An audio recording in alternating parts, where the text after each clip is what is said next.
पूरे घर में मालती देवी का हुक्म चलता था। अपनी बड़ी बहू को वो टीवी के रिमोट की तरह कंट्रोल करती थी। चलो, देर हो रही है।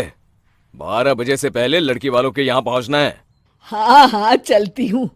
मैं तो भगवान से बस ये दुआ कर रही हूँ कि जिस तरह मेरी बड़ी बहू मेरी मुट्ठी में है, उसी तरह मेरी छोटी बहू भी मेरे इशारे पे नाचे।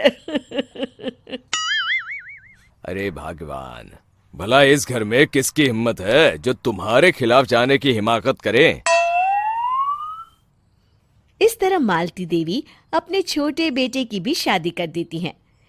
मालती की छोटी बहू फैशन डिजाइनर का कोर्स करके आई थी। उसका सपना था कि शादी के बाद वो अपना खुद का बुटीक खोले। एक दिन, क्या बात है छोटी, तू तो एक से बढ़कर एक डिजाइन बना लेती है। इसमें कौन सी बड़ी बात है दीदी, आप चाहे तो मैं आपको भी सिखा सकती हूँ। हाँ, फिर हम दोनों मिलकर एक बुटीक खोल लेंगे। लेकिन दीदी, उसके लिए तो बहुत पैसे लगेंगे। हाँ तो क्या हुआ, पैसे माँ जी से ले लेंगे। हाँ हाँ, मेरे पास तो पैसों का पेड़ है ना, तोड़ के तुम दोनों को दे दूंगी। मेरी एक बात अच्छी तरह समझ लो, मैं तुम दोनों को एक ढेला भी नहीं देने वाली। बड़ी आई बुटीक खोलने वाली। ये आप क्या कह रही हैं माँ जी? आप हमारी मदद नहीं करेंगी तो कौन करेगा?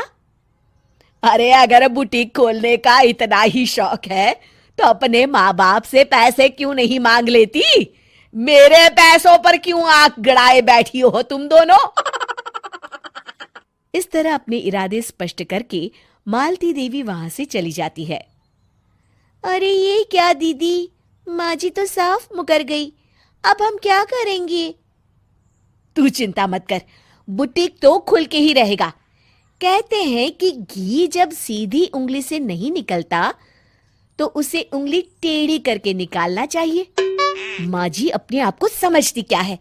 पूरी सोसाइटी जानती है कि माँ जी ने अपनी सास को घर से निकालकर उनकी दौलत पर कब्जा कर लिया है। हाँ दीदी, अब तो जैसे को तैसा करना पड़ेगा। फिर दोनों बहुएं मिलकर एक साजिश रचती हैं। एक दिन, अरे नालायक, जरा ठीक तरह से पैर दबा, बिल्कुल मजा नहीं आ रहा। खाने पीने में तो कोई कसर नहीं छोड़ती। तभी वहां बड़ी बहू हाथ में एक फॉर्म लेकर आती है। माँ जी, आपके लिए एक खुशखबरी है।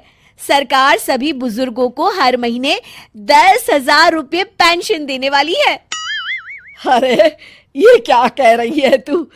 क्या सच में मुझे हर महीने घर बैठे 10,000 रुपये मिलेंगे? हाँ माँ जी, दीदी सच कह रही है।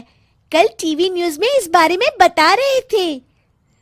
बस आप ये फॉर्म पढ़ के इसे भर दीजिए और अपने दस्तखत कर दीजिए। मैं इन्हें ले जाकर जमा करवा देती हूँ। अरे नालायक, बड़ी कामचोर है तू। इस बुढ़ापे में कहाँ तुम मुझसे फार्म भरवा रही है? खुद ही भर ले, मैं दस्तखत कर देती हूँ। ठीक है माँ जी।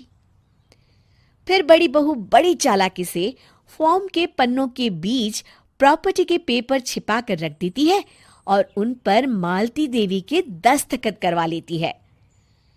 कुछ दिनों के बाद मालती देवी अपने पति के साथ 2 दिनों के लिए अपने एक रिश्तेदार के यहाँ जाती है। दूसरी तरफ दोनों बहुएं पूरे घर पर अपना कब्जा कर लेती हैं। मालती देवी जब अपने रिश्तेदार के यहाँ से लौटती हैं, तब अपने कमरे में ताला लगा देख आग बबूला हो जाती है। अरे नालायको, मेरे कमरे में इतना बड़ा ताला किसने लगाया है? माँ जी, ये कमरा तो मैंने अपने बेटे रोहन को दे दिया है और आज से आप बाहर कोने में जो छोटा कमरा बना है ना, वहां रहेंगी। अच्छा, मैं उस सड़ेले कमरे में रहूंगी है? तेरी ये कहने की हिम्मत भी कैसे हुई?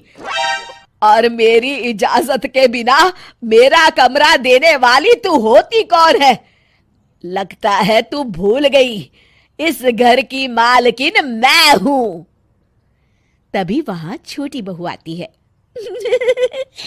अरे माँ जी, आप इस घर की मालकिन नहीं है।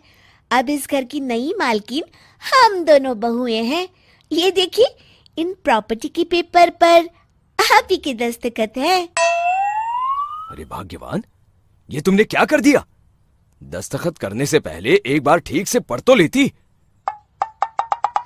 अरे लेकिन मेरी बहुएं मेरे साथ ऐसा कैसे कर सकती है? अरे तो इसमें कौन सी अचरज की बात है? तुमने भी तो अपनी सास को घर से बाहर निकाल दिया था। टूटा फूटा ही सही, शुक्र करो कि इन दोनों ने कम से कम हमें रहने के लिए कमरा तो दिया। तुमने तो अपनी सास को वो भी नहीं दिया था। आज समझ में आया, जैसी करनी वैसी भरनी। चलो अपना सामान उठाओ और चलते हैं।